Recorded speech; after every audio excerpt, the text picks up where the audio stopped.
This is the robot arm which has caused the latest setback on this mission.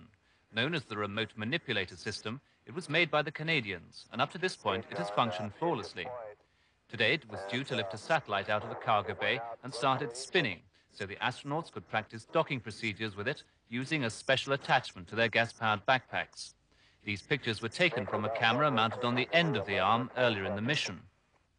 Astronaut Bruce McCandless inspected the arm during his first spacewalk on Tuesday. It's the wrist joint on the end which would have spun the satellite, which has failed.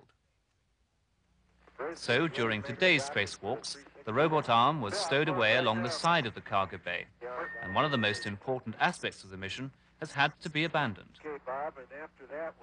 Instead, the docking procedure was practiced on a stationary attachment to the cargo bay. While this operation was successful, it was hardly a realistic rehearsal for what the astronauts on the next mission will have to do. Then they will attempt to rendezvous in space with a rogue satellite known as Solar Max. To attach themselves to it, they will have to first match its rate of spin using their backpacks, and then attempt to arrest the motion before taking it back into the cargo bay for repairs. But NASA say the robot arm can be easily repaired, and their plans to retrieve the Solar Max satellite in April should not be affected.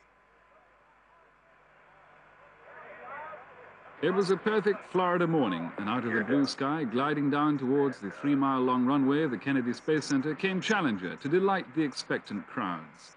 Not only was it a perfect glide landing, it was also bang on time at 16 minutes past 7 local time. Touchdown.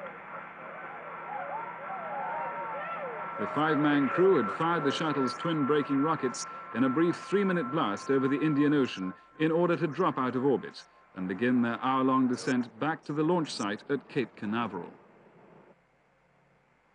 They entered the atmosphere's upper fringes above the Hawaiian Islands, but the resulting friction burns were plainly visible on the shuttle's heat-resistant plates stuck onto the fuselage.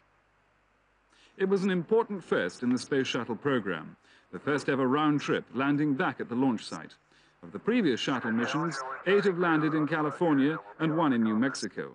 The awaiting crowd at the Kennedy Space Center gave the 5 astronauts a hero's welcome. There'd been disappointment over the loss of the 2 satellites and the failure of some experiments, but unadulterated joy and triumph over the success of the 2 jetpacks, which had been developed and designed with the participation of one of the astronauts, Bruce McCandless.